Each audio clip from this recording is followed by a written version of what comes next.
All right, so you are looking at a blank sheet of paper, a dark, bright void of complete unknowing. And you're like, what am I going to do? Well, I'm going to talk about what I do when I'm stuck and I can't get a brainstorm going. So, I'm going to talk about how to kind of jumpstart your creativity for your assignment. So, let's first talk about how to kind of start here. So, I use Pinterest as more of a way to like process through my interests more than I actually use it for like copying things. I just start on the main page and I start to look for the things that I am currently going to be working in the medium of. So, for instance, I am working in a lot of digital design. So, I'm going to say digital drawing, and I'm going to preface in I've been still trying to do like very bright color, like trying to do a bright color palette. So, I'm going to put like holographic. I don't know if I spelled that right, but whatever. It'll correct it. I think it's right. So, digital drawing holographic. So, I start with that and I just start scrolling through till I see something that remotely piques my interest. And because Pinterest is algorithmed to kind of create what I want, I have a dumping file I call art workouts. And so, what I'm going to just do is I'm going to throw all the images that I feel like are somewhat in the vein that I'm looking for into my art workouts. If it's the right color palette, if it's the right thing, I'm just going to start kind of putting it into it. That one seems to be a dead end, so we'll keep going back. And so I'm going to do this for a few minutes. And anything, like Pinterest isn't a limit on how much you can actually find. Pinterest is like pretty open and continuous. And so I'm just going to let myself also, if I see something that maybe is a little bit off the beaten path, I'm going to let myself really get distracted. This is allowing yourself to go into full ADHD. Look at what you're, just don't even pay attention. Just keep selecting, finding things that, like, oh yeah, that looks cool. That looks cool. Do that for a couple minutes. All right, so as I was going, I gave myself about 5 minutes to keep like editing and, or not editing, but like searching and clicking. And I realized I started to get a little bit like distracted. So I'm going to go to all pins because this is going to be everything I've done recently.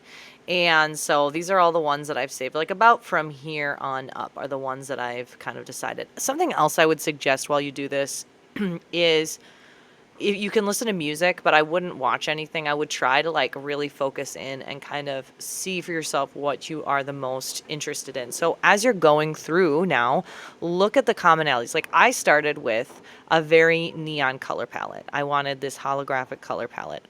That was where I started. I did end a little bit further off from the point, but I decided like what are the commonalities? What are the features in all of these that are the same? And so this is where you kind of have to spend some time dissecting your own interests. So first of all, I'm going to stick with the neon color palette. I'm going to try and make that happen. So I know it's going to be holographic.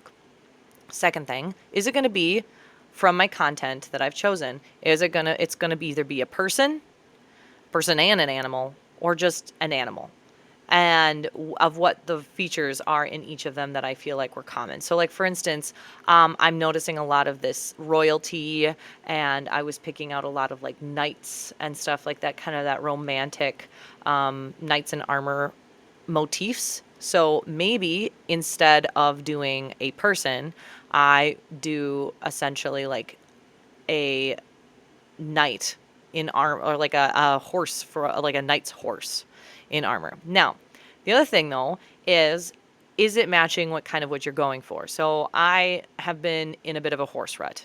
Personally, I draw a lot of horses. I've been trying to get out of it. And so maybe then I'm going to try and swerve out of that as far as I can go into, for instance, birds. I used to draw a lot of birds and I kind of wanted to get back into it. So what if instead I kind of played with the elements that I wanted for them? So let's say I went for maybe a crow and I played with the idea of like a unicorn, and I did the like background that has that floral style like this, but then neon. So this one's a very bright crow. I would do mine black, and I would find a way of playing with the neon elements. So right off the bat, I've now got a few ideas. So I'm going to grab this crow because this is kind of where I'm going to kind of base my idea off of.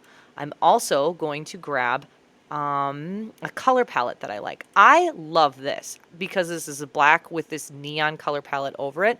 This is going to work well with my color palette. I can use that to build a black crow with essentially like I could maybe make like a cellophane looking like wrap around it, or maybe I make the flowers look like they're made out of this material. But this is something I can use for my picture. It has the right color palette with the dark colors using that neon. So see how when you are manipulating like your pictures and your ideas in a way that's kind of like pointed, you can kind of get there a little bit faster. So I've got this. I really like this idea with the like essentially like the unicorn kind of playing with that thought pattern.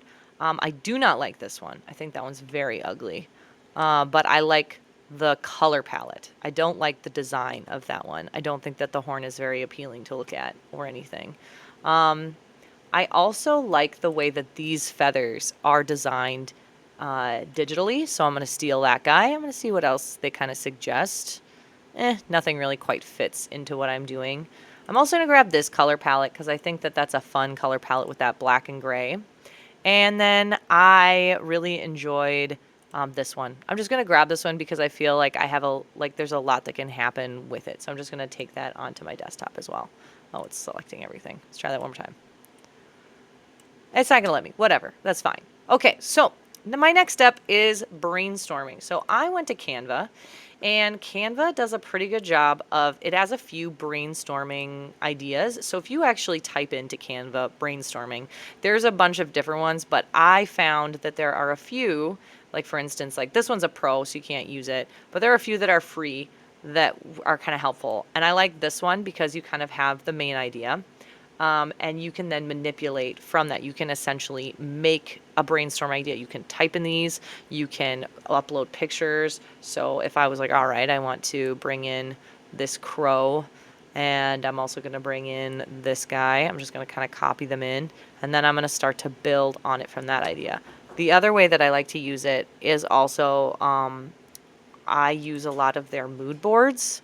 So if you just type in mood board, you can essentially create another idea that will kind of help you design like the overall look of it. So here's one that I've done for another project, kind of using the same technique. Is I wanted to use this linear line work. I wanted to create geometric shapes, and I wanted it to be this limited, very intentional color palette.